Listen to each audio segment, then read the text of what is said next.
የሰው ልጅ አብሮ መኖር ከጀመረበት ማለዳ አንስቶ ግጭትና አለመግባባት የህልውናው አካል ሆነው ዘልቀዋል።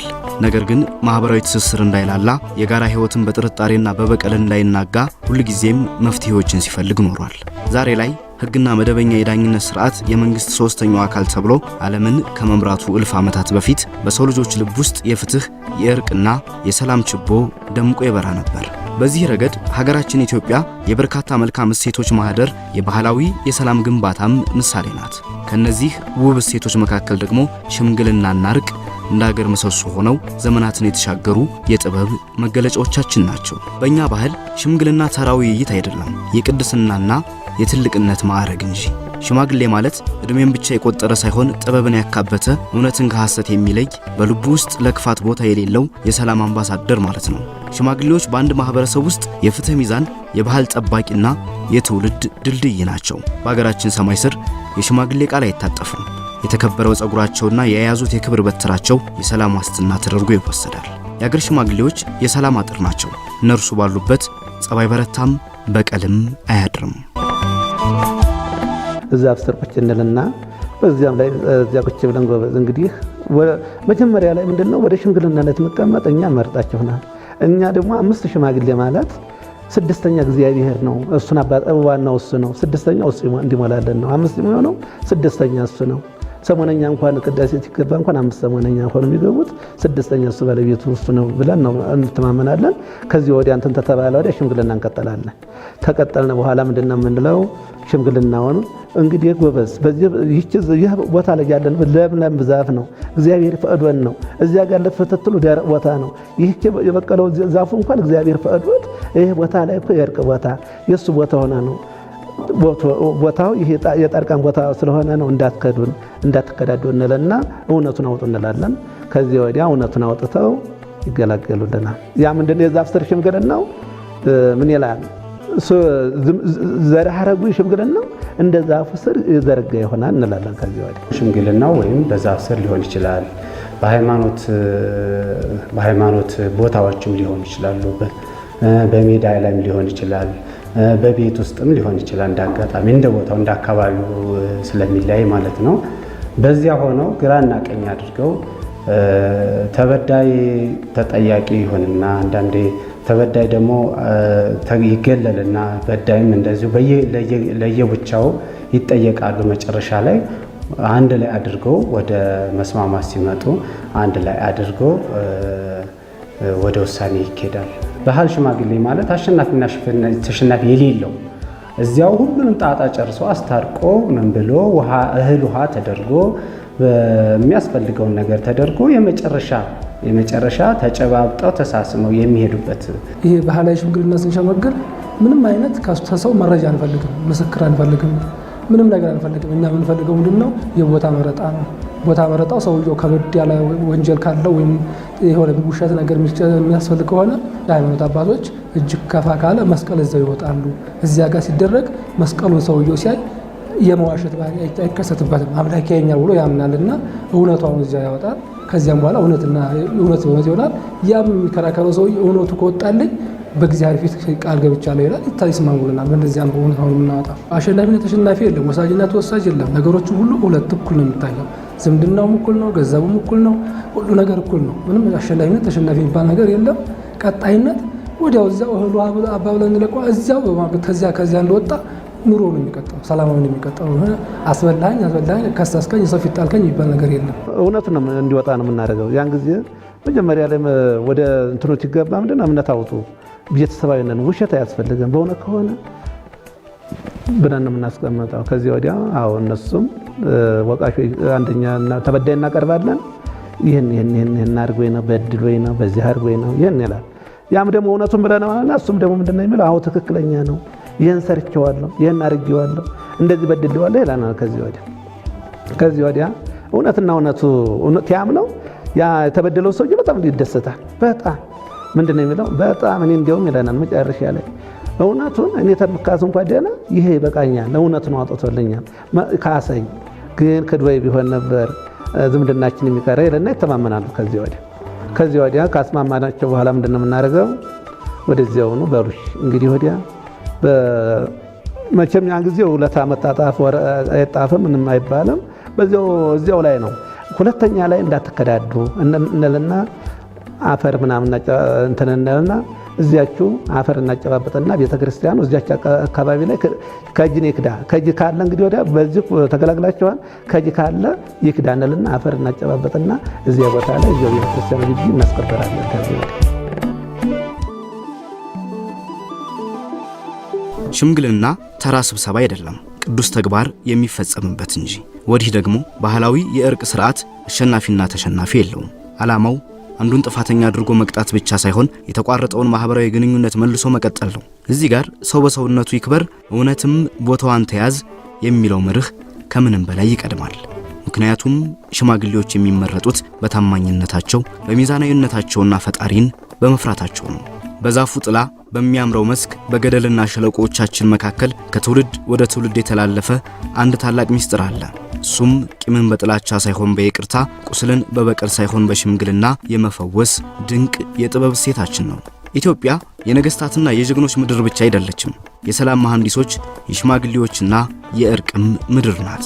ዓለም በሕግ መጻሕፍትና ፍርድ ቤቶች መዶሻ መካከል ፍትህን ሲፈልግ፣ የኛ አባቶችና እናቶች ግን ፍትህን ከእውነት ፍቅርን ደግሞ ከይቅርታ ጋር አዋህደው በየዛፎቹ ጥላ ስር ሰላምን ሲያጸኑ ኖረዋል። ጠብ ሲነሳ፣ ደም ሲፈስና ልቦች በቁጣ ሲነዱ መፍትሄው የጦር ሜዳ አልነበረም። ይልቁንም በአንድነት ትልቅ ዋርካ ወይም የጎጆ ጥላ ስር ነጭ ጋቢ የለበሱ በእጃቸው የክብር ምርኩዝ የያዙ በቃላቸው ውስጥ የበሰለ ጥበብ የሞላባቸው አባቶች ይቀመጣሉ። እነዚህ አባቶች የሕግ ባለሙያ አልነበሩም። ነገር ግን የሰው ልጅን ልብ የሚያነቡ የነፍስ ሐኪሞች ናቸው። የቆሰለ ልብ ሳይጠገን የፈረሰ ቤት አይሰራም ይላልና የባህላዊ እሴታችን እውነት። ኢትዮጵያ ማለት የብዙ ባህል ባለቤት የብዙ እሴት ባለቤት ናት። እሴት አለን፣ ባህል አለን፣ ጥሩ ነገሮች አሉን። ነገር ግን በማይጠቅመን በሰው ሀገር ባህል በርዘ ነው ለኛ በማይሆን መንገድ ባህሎቻችንን አበላሽተናል። ብዙ ነገሮችን አድርገናል። እኔ በእውነት እንደገና ወደ ኋላ ተመልሰን ባህሎቻችንን በመፈተሻችን በጣም ደስተኛ ነኝ። የት ነበር? ኦልሬዲ እሱ ነገር አልፏል። ወደፊት ላለው ነገር ሲወርድ ሲዋረድ የመጣ ነገር ነው።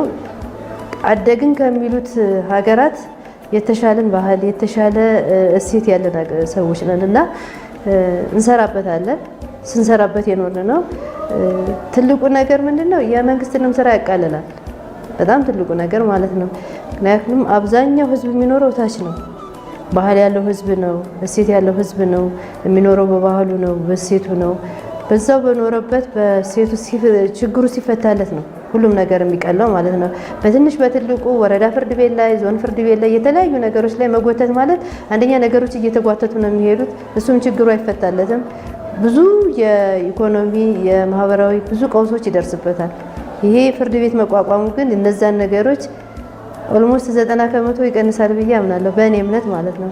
ይሄ የግጭት መፍቻ ዘዴ የነበረ የቆየ በህብረተሰቡ ዘንድ የሚታመን ወጪም የሚያስቀር ተደራሽነትን በአካባቢ የሆነ ከአሸናፊ ተሸናፊነት በላይ እውነትን በማውጣት በህብረተሰቡ መሃል በግለሰቦች መሃል ያሉት ቂምና ቁርሾች እንዳይቀጥሉ የማከመም ስራ ይሰራል። በአጠቃላይ ደግሞ የሰላም ግንባታ ላይ ሚናው ከፍተኛ ነው። መንግስት ያለ አግባብ ተጽዕኖ ሳያደርግበት ህብረተሰቡ በሚቀበለው አሰራር በሚያምነው ሁኔታ የሚሰራው ስራ ስለሆነ ሰላምንም ይፈጥራል። በኢትዮጵያ የህግ ስርዓት ውስጥም በህገ መንግስቱ እውቅና ተሰጥቷቸዋል። በአዲሱ የወንጀል ስነ ስርዓትና ማስረጃ ህግ እውቅና ተሰጥቷቸዋል። በሽግግር ፍትህ ውስጥም እንደዚህ ለእነዚህ የባህላዊ ግጭት መፍቻ ዘዴዎች እውቅና ተሰጥቷቸዋል። እኛ ያንን የመደገፍ የማገዝና ለፍትህ ለመልካም ጉርብትና ለህዝቦች አብሮ የመኖር ግጭቶችም የሶሻል ኮሚናል ግጭቶችን ለመፍታት እንደ አማራጭ ሆነው መደበኛውን ሳይተኩ እየተጋገዙ የፍትህ የህግ ብዝሃነትን እውን የሚያደርጉ አካላት እንዲሆኑ ነው ሚናችንና በ9 ክልሎች የህግ ወጥቷል። ብዙ ስራ ይጠብቃል። ስለዚህ የፍትህን ጥያቄ በተቻለ መጠን ለመመለስ የሚደረገውን ጥረት ያግዛል። ለባህሉ ማበብ ማደግም ትልቅ አስተዋጽኦ አላቸው እንጂ ወደ ሀገራችን ፍትህ እንመለስ ወደ ሀገራችንን እሴቶች እንወቅ እንጠቀምባቸው ሲባል ከፍትህና ከዳኝነት አንጻር ይሄ እንደ አንድ አብነት የሚጠቀስ ነው ማለት ነው። በአማራ ክልል የባህል ፍርድ ቤቶችን በህጋዊ ማዕቀፍ ለማደራጀትና እውቅና ለመስጠት በተደረጉ ጥናቶች በማህበረሰቡ ዘንድ ለዘመናት ሲሰሩባቸው የነበሩ በርካታ የሀገር በቀል ግጭት መፍቻና የማስታረቂያ መንገዶች ተለይተዋል። እነዚህ ስርዓቶች እንደየአካባቢው ስነ ልሳንና ባህል መጠሪያቸው ቢለያይም ዋና ዓላማቸው እውነትን ማውጣት፣ ሰላምን መመለስና ማህበራዊ ትስስርን ማጠናከር ነው። ማህበረሰቡ ለዘመናት ያዳበረው ይህ ባህላዊ የግጭትና አለመግባባት መፍቻ ስርዓት አማራጭ የፍትህ መንገድ በመሆኑ ለተግባራዊነቱ በትኩረት እየተሰራበት ነው። ባህላዊ አለመግባባት የግጭት መፍቻ ዘዴዎች ዘመናዊ የህግ ስርዓት የመንግስት ተቋማት ከመቋቋማቸው በፊት ጀምሮ በክልላችን ደረጃም እንደ ሀገርም ሲተገበር የቆየ ነው። በተለይ በአማራ ክልል ደግሞ በጣም የዳበረ ያለመግባባት መፍቻ በተለይ ሽምግልና ተብሎ የሚታወቅ የዳበረ አሰራር ልማድ አለንና እሱ ቀደም ብሎ በህገ መንግስትም ዜጎች በባህላቸው መሰረት የሚዳኙበት ስርዓት ሊኖር እንደሚችል እውቅና የተሰጠ ቢሆንም ለረጅም ጊዜ ማስፈጸሚያ ህጎች ሳይወጡ ቆይቷል። 2017 ጀምሮ በክልላችን ምክር ቤት ባወጣው አዋጅ ለባህል ፍርድ ቤቶች እውቅና ተሰጥቶ ወደ ስራ ገብተናል ማለት ነው። አዋጁ ከወጣ ጊዜ ጀምሮ የባህል ፍርድ ቤቶች በአዋጁ መሰረት ተጠሪነታቸው ለጠቅላይ ፍርድ ቤት ሲሆን አዋጁን በዋናነት የማስፈጸም ኃላፊነት የሰጠው ለጠቅላይ ፍርድ ቤት ነው። ነገር ግን ብዙ አካላትን ሚና የሚጠይቅ በመሆኑ አዋጁ በተመሳሳይ አማካሪ ምክር ቤት አቋቁሟል። የባህል ፍርድ ቤት እሱንም ወደ ስራ አስገብተናል። ሰፊ የሆነ የዝግጅት ስራ ሲሰራ ነው የቆየው። አንደኛ በአዋጁ መሰረት ከሰብአዊ መብት ጋር ግጭት የሌላቸው የጎጂ ልማዳዊ ድርጊትን ተግባራዊ የሚያደርጉ የአለመግባባት መፍቻ ዘዴዎች የትኞቹ ናቸው የሚለውን እስከ ቀበሌ ድረስ ጥናት አድርገን የሽምግልናን ጨምሮ በስፋት የሚሰራበትን 15 የሚሆኑ የአለመግባባት መፍቻ ዘዴዎችን መለየት ተችሏል። እሱን መሰረት ተደርጎ ደግሞ ስልጠናዎች እየተሰጡ ዳኞች ምርጫ በህዝቡ ቀጥታ ተሳትፎ እየተደረገ በብዙ ቀበሌዎች ከ1000 በላይ ቀበሌዎች ወደ ስራ የገባንበት ሁኔታ ነው ያለው። አሁን በአማራ ክልል የባህል ፍርድ ቤቶች ሲቋቋሙ ከመቋቋሙ በፊት በርካታ ጥናቶች በ14ቱም ዞኖች ላይ ተደርጓል። ይህንን አዋጅ መሰረት አድርጎ ማለት ነው።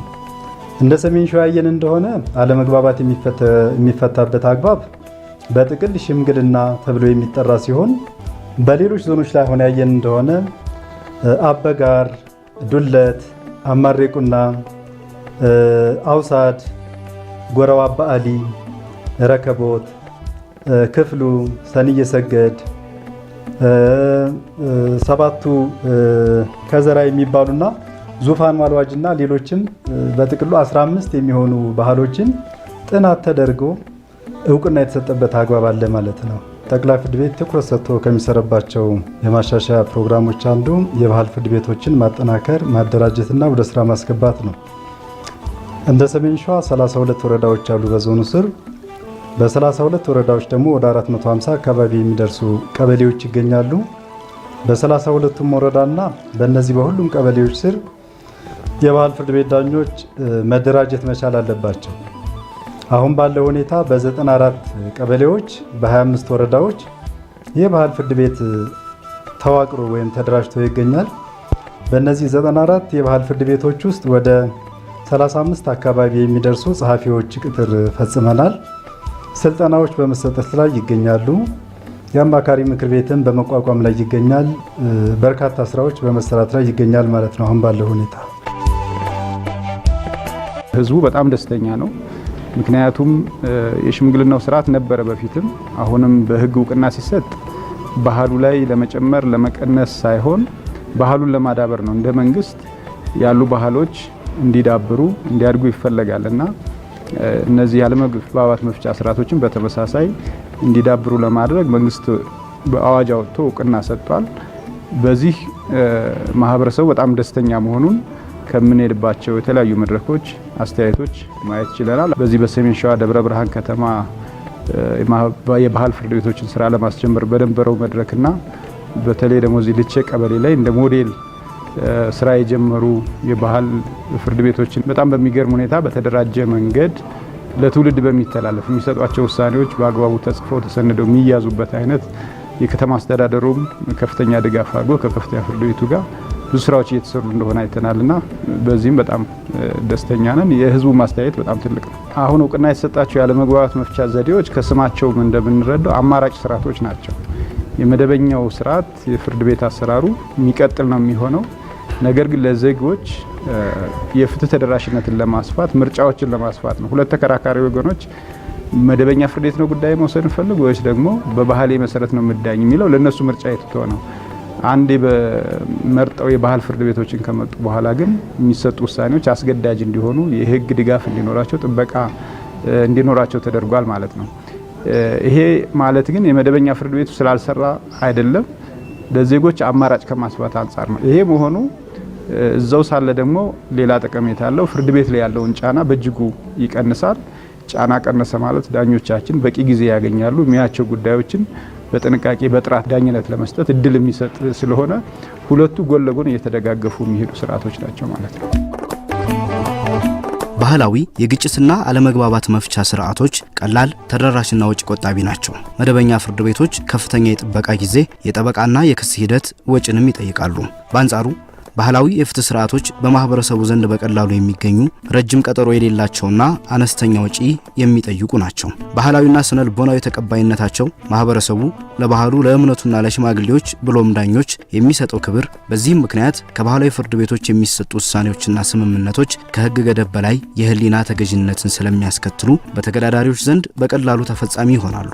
በቋንቋና በአውድ የመረዳት ምቾት ተከራካሪዎች ጉዳያቸውን በራሳቸው ያነጋገር ዘይቤ ባህላዊ አውድና ቋንቋ ያለምንም ስጋትና መገለል በነጻነት እንዲያስረዱ እድልን ይሰጣል።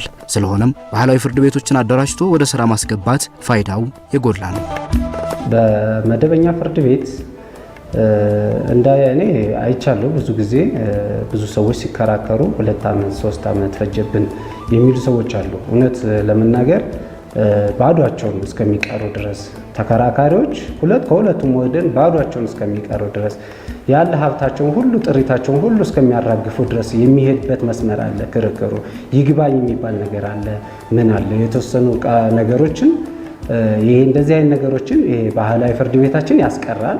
አንደኛ ወንድማማችነትን ነው።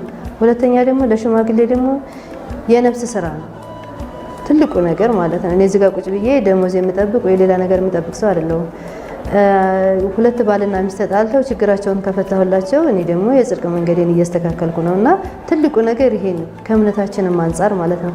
ሶስተኛ ነገር ደግሞ ወጪ ይቀንሳል። በቃ ወንድማማችነትን ይጨምራል፣ ዝምድናን ይጨምራል፣ የንብረት ኪሳራ አይኖርም፣ የጉልበቱ ጣውረድ አይኖርም እና ማህበረሰብ ፍቅር ነው የሚጨምረው። ታች ማህበረሰብ ፍቅር ሆነ ማለት የአንድ ሀገር እድገት ነው፣ መሰረት ነው። ምክንያቱም ሀገር ከቀበሌ ነው የሚጀምረው፣ ከታች ከጣቢያ ነውና ቀበሌ ላይ ፍቅር ካለ፣ ሰላም ካለ ሀገሪቱ ደግሞ ዘላቂ ሰላምና ፍቅር ይኖራታል። በትንሽ በትልቁ እየተጣላን ሀገራችንን አናበላሽምና የባህል ፍርድ ቤት ትልቁ የሰላም መሰረት ነው። በቃ ምክንያቱም የሚገኘው ከእርቅ ነው። መደበኛ ፍርድ ቤት ላይ በመደበኛ ፍርድ ቤት እኮ ሆነ ከእግዚአብሔር በታች እኮ ያለው ህግ ነው። ወደዚያ መቼም ተበዳይ ወደዚህ ይሄዳል። ወጪ አለ። እንደገና ደግሞ ባለ ጉዳዩ አይደለም የሚከራከረው፣ ጠበቃ ነው፣ በገንዘብ የተገዛ ነው።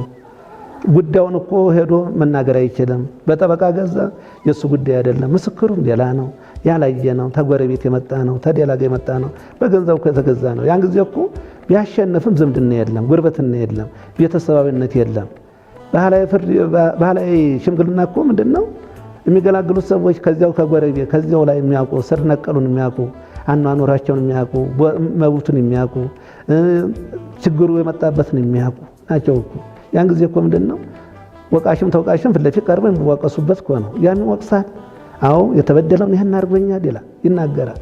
ያም አዎ ትክክለኛ ነው። እንደዚያ እንኳን የተቀመጡ ሽማግሌዎች እንኳን ስለሚያውቁ እናንተ ሲሆን እኮ እንዲህ እኛም እኮ እናውቃለን፣ እኛ ሲሆን ጉዳያችሁን እኮ እናውቃለን፣ አትስማሙ? ለምንድን ነው የማትስማሙበት? እኛም እኮ እናንተ የሁለታችሁን ጉዳይ እኮ እናውቀው የለም እንዲህ በዚህ ጉዳይ ላይ አንተ ከደህ እኮ ወይንም ከአንደኛው ከሳሽ የተከሳሽ ወደ ቀርቦ ነው በዳይና ተበዳይ አንተ እኮ ከደህ እኮ በድለዋል እንዲህ እኛ ስናውቅ የለም። ለምንድን ነው እናንተ ዝምድና አትፈልጉም? እንዲህ ለወደፊት ውስጥ እንዴት ነው የምንኖሩት? በዚህ በገንዘብ ነው የምንኖሩት? ልጆቻቸው እንዴት ነው የሚኖሩት? ለካ እውነት ቢሞትስ መቀባበርም አይኖርም እኮ ይህን አታድርጉ እንላቸዋለን። ከዚህ ወዲያ እነሱ ምንድን ነው የሚመለሱት? ተስማምተው ወደ ቤተሰባዊነት ይመለሱ። ልጆቻቸው ፍቅር ይሆናሉ። ሚስትና ሚስቶቻቸው ፍቅር ይሆናሉ። የዘር ሐረጉ በሙሉ ዘር ሐረጉ ፍቅር ይሆናል። እንግዲህ የባህል ፍርድ ቤት ስንል መደበኛውን ፍርድ ቤት ሙሉ ለሙሉ የሚተካ ሌላ አዲስ አደረጃጀት ማለት አይደለም። ዳሩ ግን በባህሪው የባህል ፍርድ ቤት ያየን እንደሆነ ቀደም ሲል ማህበረሰባችን አለመግባባትን፣ ግጭትን የሚፈራበት የራሱ የዳበረ እሴት አለው፣ ባህል አለው። አሁን የተደረገው ነገር ምንድነው? በአዋጅ እውቅና መስጠት ነው። እውቅና መሰጠቱ ለማሟላት፣ ለማደራጀት፣ ክትትልና ድጋፍ ለማድረግና ወደፊት ደግሞ ለትውልድም ለማስተላለፍ በቂ ሁኔታ ይኖራል የሚል ነው። ጠቀሜታውን ያየን እንደሆነ የባህል ፍርድ ቤት በባህሪው ቀለል ያለ ስርዓትን የሚከተል ስለሆነ ውስብስብ አይደለም። በአጭር ጊዜ በተፋጠነ ሁኔታ ተደራሽ የሆነ ፍትህን ማግኘት ያስችላል። ከዚህም በተጨማሪ እውነትን በማውጣት ፍትህን የማስፈን አቅሙም ከፍተኛ ነው። ወጪን ይቆጥባል፣ ጊዜን ይቆጥባል፣ ቅራኔዎችን ደግሞ ያስቀራል። ፍርድ ቤትን ያየን እንደሆነ አንዱን ረቺ አንዱን ተረቺ ያደርጋል። ዳሩ ግን የባህል ፍርድ ቤቶች ሁሉንም ወገን ሁሉንም ተከራካሪዎች አሸናፊ አድርገው ጓደኝነታቸውን ዝምድናቸውን ባለበት እንዲቀጥልና ማህበራዊ መረጋጋትን በማስፈን ረገድም ከፍተኛ አዎንታዊ ሚና አላቸው ማለት ነው። በተለይም በየአካባቢው በየባህሉ በየወጉ አለመግባባቶች የሚፈቱ ከሆነ ወደ ፍርድ ቤት የሚመጡ ጉዳዮች በእጅጉ ይቀንሳሉ። በእጅጉ በቀነሱ ቁጥር መደበኛው ፍርድ ቤት ሰፊ ጊዜ ይኖረዋል በርካታ ጉዳዮችን ለማየት ማለት ነው። ይሄ በመሆኑ ምክንያት እነዚህ ባህላዊ ፍርድ ቤቶች ሲደራጁ ችግሮችን በተለይም ደግሞ ለማህበረሰቡ አለመግባባትና ግጭቶችን በባህላዊ መንገድ ማህበረሰቡ በመረጠው መንገድ እንዲፈቱ ይሁን እንጂ በተለይም ስራቸው ቀልጣፋ፣ ፍትሃዊ እንዲሆን ከማድረግ አኳያ አስፈላጊው ዘመናዊ ቴክኖሎጂ ሁሉ ተሟልቶላቸዋል። ካሁን ቀደም የምናደርገው እንደተባለው በዛፍ ስር በቤተ ክርስቲያን ስር ወረቀት አልባ የሆነ ሽምግልና ይሸመግል ነበር። ይሄ ደግሞ ባህላዊውን ሳይለቅ ወደዚህ ወደ ዘመናዊ መምጣቱ መረጃዎችን በአግባቡ የመያዝ ትክክለኛ ለትውልድ ሰነዶችን ለማስተላለፍ እንዲመች ያገለግላል ብዬ አስባለሁ። ባህላዊ ፍርድ ቤት ተቋቁሟል። አንቀጽ ቁጥር አንጥቶታል። እደጁ ላይ ፍትህ ሊያገኝ ነው። መደበኛ ፍርድ ቤት ከሄዱ ከወጪ ተኪሳራ የሚድንበት ዳኝና መጥቶለታል። ተሻሽሎ መምጣቱ አንድ ጠቀሜታው ምንድነው? ሰነዶች ይቀመጣሉ። የፈለገው ጊዜ ሰነድ እንደገና ወደ ኋላ እንዲመለስ እንኳን ቢል የተዋዋለበት የተጣጣፈበት ሰነዱ ረቆ የተቀመጠበት የተገላገለበት የፈረመበት ይገኛል። ሁለተኛ ላይ ደግሞ አንዳንድ ጊዜ ሽምግልናው በዚያን ጊዜ ሽምግልና ላይ አንዳንዶቹ ሁሉ እኮ ላይ ሆነ ተገላጋዮቹ ሽማግሌው ታይነሳ ተነስቶ ይሄዳሉ። አልመችቴ ነው ለእኔ ካልሆነልኝ ብሎ አንዳንዱ ተነስቶ የሚሄድ ነበር። አሁን የዛሬው ግን አንቀጽ አስቀምጦ መምጣቱ ሽማግሌው ታይነሳ ወቃሹ አይነሳም ያስቀጣል ይላል። ይህን በጣም በጣም በጣም እውነት የሽምግልናው ህጉን ያንስዛርጎ መጥቷል። ህጉም አግዞታል። አሁን በዘመናዊ መንገድ መምጣቱ ይሄ በጣም ወሳኝ ነው። ትውልዱ ከአባት ከአያታቸው እየተቀባበለ የመጣውን ኔክስት ደግሞ ለቀጣይ ትውልድ የሚረከበው አሁን በዘመናዊ መልኩ የተደራጀው በሰነድ መልክ ይዘጋጅና ከዚያ በኋላ ምንድነው ቀጣይ እነማን ታረቁ፣ ምን አይነት ህብረተሰብ ነበር፣ ምን ችግር ነበር፣ ምን አይነት ሽምግልና ነው የተፈታው የሚለውን ትውልድ እያየ ይማርበታል በእርግጠኝነት ማለት ነው። እና በሰነድ መሰነዱ በጣም የተሻለ ያደርገዋል። ላፕቶፕ፣ ኮምፒውተር ከነ ሲስተሙ፣ ጠረጴዛ አለ፣ ወንበር አለ፣ ሁሉ የተሟላ ነው በአሁን ሰዓት እንዳየ ነው። በሽምግልና ላይ ንግግር ጥበብ ነው። ሽማግሌዎች ቁጣን በምሳሌያዊ አነጋገሮች ያበርዳሉ። ልብን በሚነኩ የይቅርታ ጥሪዎች የሰዎችን የልብ ጥንካሬ ያቀልጣሉ። ቴክኖሎጂና ዘመናዊነት ዓለምን ቢቀያይሩም እንደ ባህላዊ የእርቅ ስርዓቶች ያሉ የቆዩ ጥበቦች ዛሬም ለሀገራዊ ሰላማችንና ለአብሮነታችን መሰረቶች ናቸው። ቁስልን የሚጠግኑ፣ በቀልን የሚያደርቁና ፍቅርን የሚያጸኑ የአባቶቻችንን የሰላም መንገዶች መጠበቅና ለትውልድ ማሻገር ደግሞ ዘመኑን የሚመጥን አዋቂነት ነው።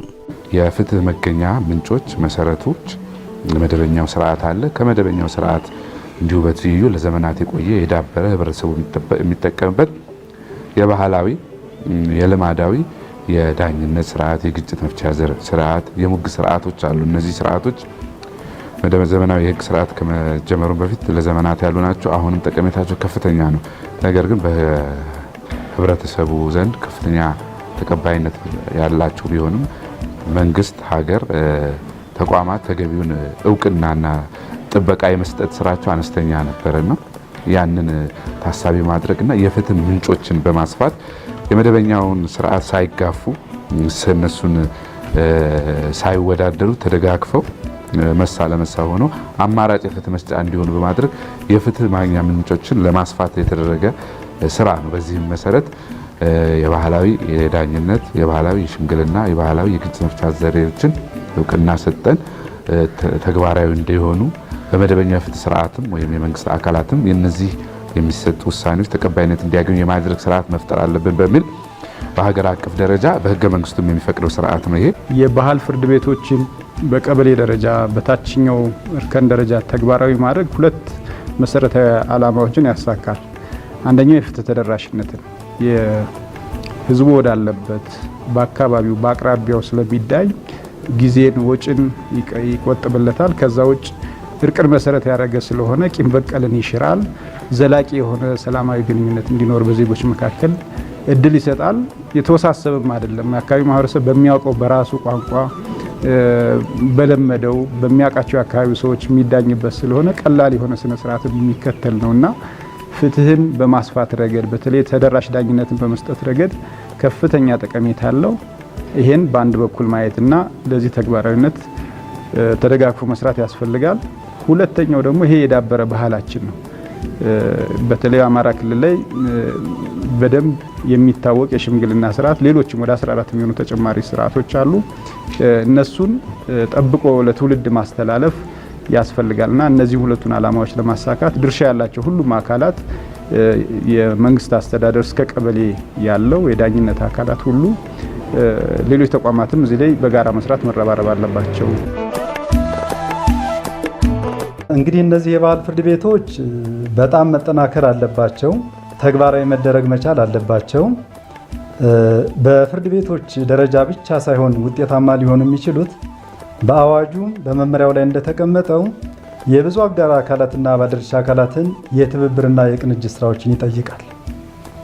ከስር ከቀበሌ አስተዳደሮች ጀምሮ በየደረጃው ያሉ መዋቅራዊ አደረጃጀቱን የተከተሉ የመንግስት አካላት ሚና አላቸው። ፍርድ ቤቶችንም በተመሳሳይና በመቀናጀት በመተባበር በአንድ በኩል በአግባቡ እንዲደራጁ፣ የተደራጁትን ደግሞ በቁሳቁስ እንዲሟሉ በማድረግ የሰው ሀብቱን ደግሞ በስልጠናና በተለያዩ ነገሮች በመደገፍ ውጤታማ ስራዎችን በመስራት ትልቅ ትኩረት ሰጥተን እየሰራን እንገኛለን ማለት ነው። የባህል ፍርድ ቤት ባልተቋቋመባቸው ወረዳዎችና ቀበሌዎች ላይ በስፋት ቶሎ ቶሎ ማቋቋም ይገባል። ጸሐፊዎች እየተቀጠሩ ነው። ባልተቀጠረበትም አካባቢ ትኩረት ተሰጥቶ ይቀጠራል። የአማካሪ ምክር ቤቶች ይቋቋማሉ። ስልጠናዎችንም እንሰጣለን። በመንግስትና መንግስታዊ ባልሆኑ ድርጅቶች ደግሞ ቁሳቁሶችን እናሟላለን ማለት ነው። ምክንያቱም እነዚህ የባህል ፍርድ ቤቶች በተጠናከሩ ቁጥር ያላቸው አበርክቶ ከፍ ያለ ስለሆነ ማህበረሰቡ ደግሞ አማራጭ የሙግት ወይም ያለመግባባት መፍቻ ስርዓቶችን ተጠቅሞ ክርክሮችን ደጁ በፈታ ቁጥር ያለውን እንደምታ እንዲረዳው በማሰብ በተቻለ መጠን ወደ መደበኛው ፍርድ ቤት ሁሉንም ጉዳይ ከማምጣት ይልቅ ማህበረሰባችን ይህንን ነገር ተገንዝቦ ጉዳዩን በአካባቢው ባሉ እንደ ባህሉ እንደ ወጉ መፍታት የሚችልበትን የዳበረ ልምዱን አሁንም አጠናክሮ በመቀጠል የበኩሉን አስተዋጽኦ እንዲያደርግ በዚሁ አጋጣሚ ጥሬን ማስተላለፍ እፈልጋለሁ። በባህላዊ ፍርድ ሽምግልናም ይሁን ሌላው መንገድ ቂም ይሞታል፣ ሰላም ይነግሳል። ቂም መያዝ እንደ ነውር፣ ይቅር ማለት ደግሞ እንደ ጀግንነት ይቆጠራል። ይህ ዘመናዊው ዓለም ዛሬ ላይ ሊደርስበት የሚመኘው እኛ ግን ከጥንት ጀምሮ በደማችን ውስጥ ያቆየነው የሰላም መገንቢያ ጥበባችን ነው። ታዲያ ዛሬም ቢሆን ማዕበሉ ሲበረታ፣ መንገዱ ሲጠፋን ወደ ኋላ ዞር ብለን የምንመለከተው ይሄንኑ የሰላም ምንጫችንን ነው። በነባር እሴቶቻችን ውስጥ መፍትሄ አለ። በሽምግልናችን ውስጥ ፈውስ አለ። የአባቶቻችን ሸንጎ ዛሬም አለመግባባትን አክስሞ ሰላምን የማስፈን አቅም አለው። ልዩነቶቻችንን በውይይት ቁስላችንን በእርቅ የምንጠግንባቸው የሰላም እሴቶቻችን ዘላለም ይኑሩ። ሰላም ለሀገራችን።